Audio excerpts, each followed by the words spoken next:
Assalamualaikum warahmatullahi wabarakatuh, Pak Kiai. Waalaikumsalam warahmatullahi wabarakatuh. Ini jam berapa dari rumah? Ini jam 3. Wah, ini jadi saya selalunya itu Pak Kiai, iya. Maaf selalu terlambat. Iya. Karena begitu nih kalau namanya Pak Imam. Itu memang begitu. Kalau Pak Imam terlambat sebenarnya karena saya yang cepat. Nah, kalau saya yang terlambat karena Pak Imam yang cepat. Oh. Iya, tapi tidak menjadi masalah. Ya. Kalau saya terlambat sedikit, utamanya bapak-bapak kita, penyiar dan operator LPP RRI Kendari, mudah-mudahan saja memaafkan. Tapi yang jelas, insya Allah acara siaran kita tidak terlambat. Tidak terlambat. Tetap untuk tidak mengganggu waktu tidak sahur. mengganggu dan untuk bisa membangunkan umat kita, saudara-saudara kita Muslim yang belum sempat bangun, dengan suara kita dia dengar, dia terperangkap bangun. Sekaligus sekali lagi bahwa kita tetap mengingatkan dan ingat ini yang penting. Ini yang penting. Ya, yang penting. Saya mau sampaikan apa yang bukan dikeluhkan, tetapi ini umat kita ingin penjelasan dari Pak Kiai. Begini katanya. Mulai dari dulu sampai sekarang itu kalau orang yang berwudu dibilang airnya harus bersih, air suci, mutlak, air suci dan mensucikan. Air suci yang mensucikan. Karena ada yang suci tidak mensucikan. Betul. Iya. Air kelapa. Iya. Kopi. Iya. Es buah. Utamanya itu es buah yang penting. Suci. Suci itu. Tapi tidak mensucikan. Tidak, iya. Bersih dijadikan sesuatu yang untuk membersihkan hati. Iya. Es buah dan sebuahnya. Dan ada itu Pak Kiai. Iya. Menurut ini Bapak kan dia bilang, tolong Pak Imam tanyakan Pak Kiai, saya ini kan kerjaku ini di laut. Iya di laut. Menyelam. Ya, menyelam. Apapun ya, menyelam tiram juga terserah, menyelam. Iya. Pokoknya menyelam di laut. Asal jangan sambil menyelam minum air kalau puasa. Itu tidak boleh. Tapi tidak bisa dia telan kena asin. Iya. Jadi menurut dia ada istilah agama yang disampaikan, dia faham dari dulu sampai sekarang, istilah itu dia tetap pegang. Apa istilah? Air apa lagi yang bekas dipakai ataukah kita air mustakmal. Itu dia. Air yang mustakmal. Iya. Dia bilang disampaikan oleh gurunya. Iya. Mohon maaf ini dia bilang begini. Kita Pak Kiai. Itu guruku itu tidak ada sekolahnya. Dan tidak kiai juga dia. Iya. Dia tidak kiai. Guru kampung. Tapi dia bilang mereka sendiri tahu itu istilah mustakmal dari mana, saya tidak tahu dari dulu itu. Bahwa air yang sudah bekas dipakai ataukah di dalam kondisi itu, itu tidak bisa kita jadikan wudu. Artinya maksudnya salah satu dia katanya air yang kita sambil berwudu jatuh di tempat yang sama tidak bisa dipakai lagi. Menurut yang dia paham begitu disampaikan gurunya. Pertanyaannya dia, bagaimanakah itu menurut Pak Kiai? Dia kan nelayan, orangnya di laut. Dia mau naik sembahyang, tapi dia berwudu di dalam laut. Sedangkan dia berwudu kan airnya itu juga. Jadi apakah dia tergolong dalam istilah kemustakmalan itu, dan dia berada pada posisi mustakmal itu, kemustakmalan sendiri, ataukah bagaimana menurut? Apakah sah wudunya, ataukah menurut Pak Kiai itu bagaimana sih? Jadi ini pertama kita harus lihat itu air laut itu sendiri hukumnya bagaimana. Tempat yang dalam Ustaz, 20 meter itu dalam sekali. Bahkan ada yang lebih dalam. Makanya dilihat hukumnya bagaimana sih. Hukumnya itu air laut dalam kaitannya dengan bersuci. Apakah air laut itu bisa bersuci dan mensucikan? Yang kedua, katakan ini apakah air laut itu termasuk air mustakmal? Karena orang kencing di situ, orang buang apa di situ, berarti kan itu mati. Orang juga ada yang mandi di situ, berarti kan sudah dipakai. Kena panas matahari juga di situ. Bekas mandi. Bekas air drum juga tidak bisa kena panas. Kalau begitu kita ambil umumnya dulu. Dikatakan bahwa Kalau persoalan air laut itu dikatakan huwat tuhuru ma'uhu. Kemudian huwat tuhuru ma'uhu. Apa artinya itu? Itu air laut itu airnya itu adalah suci. Oh, air laut itu airnya suci. Al-hillu maitatuhu, bahkan bangkainya itu jadi halal. Jadi kalau ada ikan yang terapun di atas laut, kita pergi di situ, ambil itu, halal itu. Jadi iya. Itu kaitannya dengan air laut secara umum. Kemudian kalau kita mengatakan bolehkah kita pakai bersuci? Ya, karena dia suci dan mensucikan berarti boleh. Cuma persoalannya dia mengatakan apakah ini tidak mustakmal? Karena kadang juga orang mengatakan itu syaratnya itu mengalir. Air laut mengalir, Pak Imam, itu air laut mengalir. Baru dalamnya itu airnya tinggal tetap itu juga diambil itu juga nyatu kembali. Karena itu kita lihat itu pandangan beberapa imam mazhab tentang bagaimana yang dimaksud dengan mustakmal. Jadi ada banyak pendapat tentang apa itu yang dimaksudkan dengan air mustakmal. Apa itu? Coba. Sekarang, kalau dari segi istilahnya itu orang mengatakan itu dari kata istakmalah, yastamillu. Apa itu artinya? Menggunakan atau dipakai. Sehingga disimpulkan bahwa ternyata air mustakmal adalah air yang telah digunakan atau dipakai untuk melakukan kegiatan bersuci. Apakah berwudu atau mandi. Kalau sudah dipakai berwudu atau sudah dipakai mandi, itulah kesimpulan bahwa itu air yang mustakmal. Tapi kalau dia mengalir, kita kaji lagi karena ada pendapat, ada pandangan ulama bahwa pertama mustakmal itu habis dipakai, tapi ada yang mengatakan bahwa yang dipakai itu yang langsung menetes dari badan, itu yang namanya bekas. Yang dimaksud sebagian mengatakan bahwa yang dikatakan mustakmal itu yang sudah dipakai langsung menetes dari badan, ditada di ember, itu dipakai ulang. Itu dikatakan mustakmal. Kalau pendapat lain? Kalau pendapat Imam Syafi'i mengatakan mustakmal itu melihat dari sudut kadar atau ukuran jumlah banyaknya air itu. Kadar atau jumlah daripada air itu menurut Imam Syafi'i. Imam Syafi'i dia katakan kalau ada air yang kurang dari kullah. Istilah kullah itu atau 200 kurang lebih 270 liter. Kalau itu kalau yang besar itu kalau masuk ada campuran yang masuk ada yang menetes, maka menurut Imam Syafi'i itu tidak batal, masih bisa dipakai untuk bersuci. Jadi kalau itu menurut Imam Syafi'i, kalau itu air lebih dari dua kullah itu berarti tidak akan maka dia tidak termasuk mustakmal. Walaupun ada percikan sekalipun itu tetap dipakai bersuci. Iya. Hanya kalau airnya kurang dari situ baru termasuk ada campuran dari situ, maka itu dikatakan mustakmal. Jadi itu pandangan-pandangan. Jadi hampir semua imam mengatakan memang ada yang dikatakan air yang mustakmal. Tetapi perbedaannya adalah ada yang mengatakan bahwa mustakmal itu ada yang tetap mensucikan, tapi ada yang sudah tidak mensucikan. Kalau seperti pandangan mazhab Hanafi ada mengatakan mustakmal ya sudah digunakan untuk berwudu atau mandi wajib. Mandi wajib saja. Jadi kalau juga dia bukan dipakai untuk mandi wajib itu, kalau menurut Imam Hanafi itu air mustakmal merupakan air yang suci menurut hukumnya. Namun tidak bisa digunakan untuk mensucikan. Jadi air yang sudah dipakai itu namanya menurut Imam Hanafi adalah air mustakmal.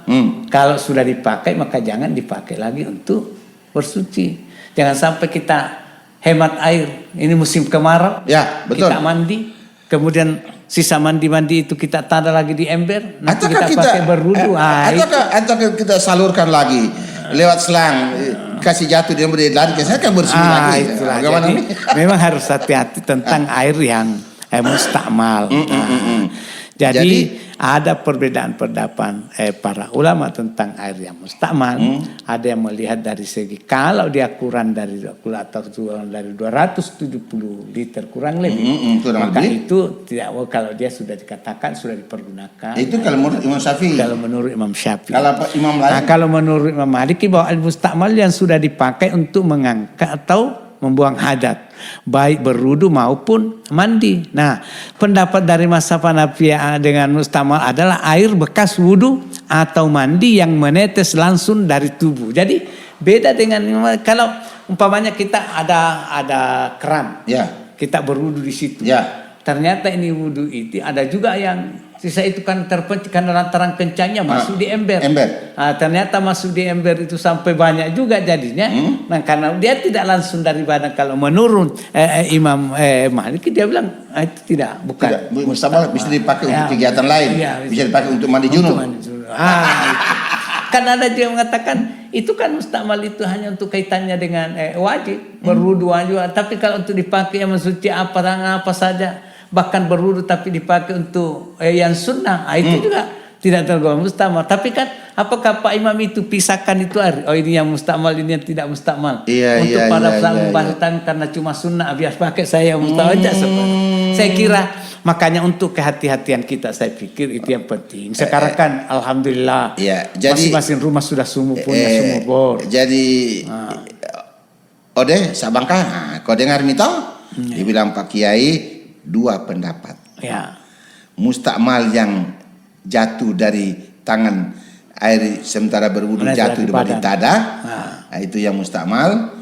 Satu bilang air yang tidak mengalir, dan dia berada pada posisi. Tapi kalau menurut penjelasan ini, kalau saya tangkap Ode, bahwa air yang di laut yang sedalam itu 20-30 yang Bapak nyelam untuk tangkap ikan itu tidak termasuk dalam posisi mustakmal. Jadi boleh dipakai kapan dan di mana saja. Jadi bahasanya bahwa kalau sebelum Bapak Ode bertayamum, kencing di situ baru sudah langsung berwudu. Tidak. Lebih dari 20 lagi. Bagaimana kedalaman sudah campur kencing dengan air laut ini. Kedalaman 20 meter.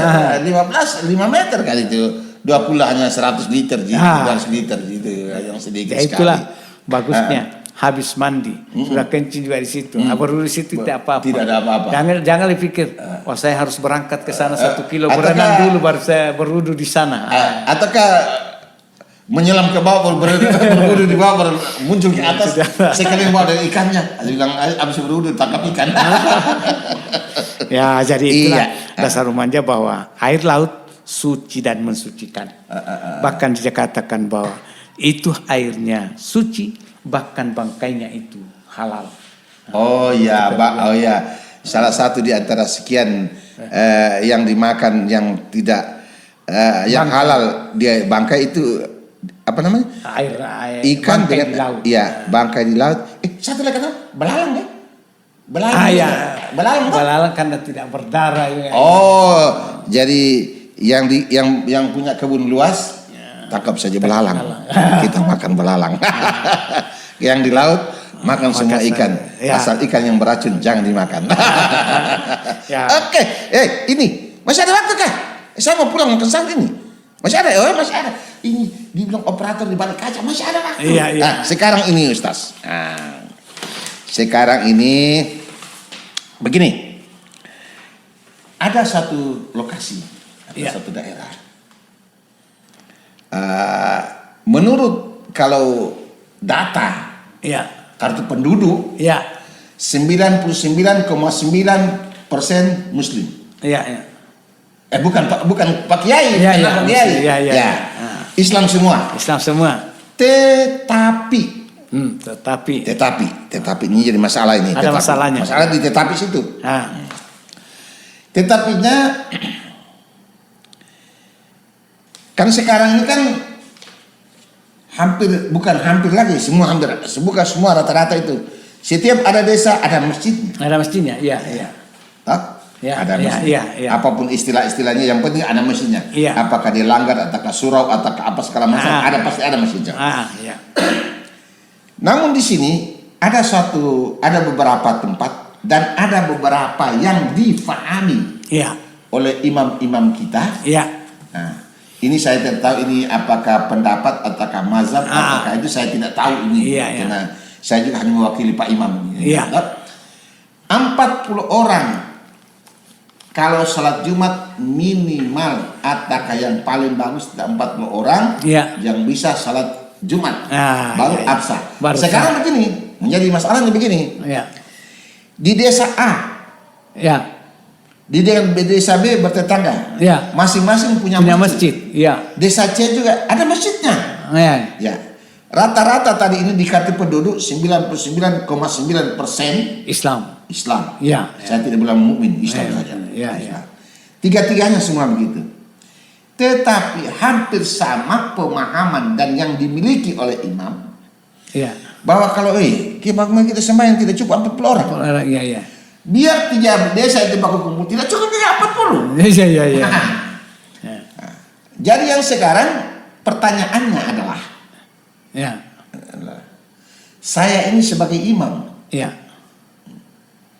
saya pergi sembahyang di masjidnya Bapak. Karena di sana tidak 30. Saya jamin di sini kan tidak ada, jadi saya sudah tahu bahwa di tempat itu tidak cukup 40. Karena saya paham bahwa 40 baru bisa sah Jumat tuh. Saya pindah ke sana juga sama aja. Tidak cukup juga. Sekarang pertanyaannya, di mana letak yang sesungguhnya? Pemahaman yang 40? Ataukah pemahaman yang saya harus tinggalkan masjid dengan tidak cukup itu, saya sembahyang saya sembahyang duhur, sembahyang duhur saja kan tidak cukup, bukan saya paham tadi 40. Jadi saya bilang kalau tidak 40, saya sembahyang duhur saja, karena Jumat kan pengganti duhur. Bagaimana itu?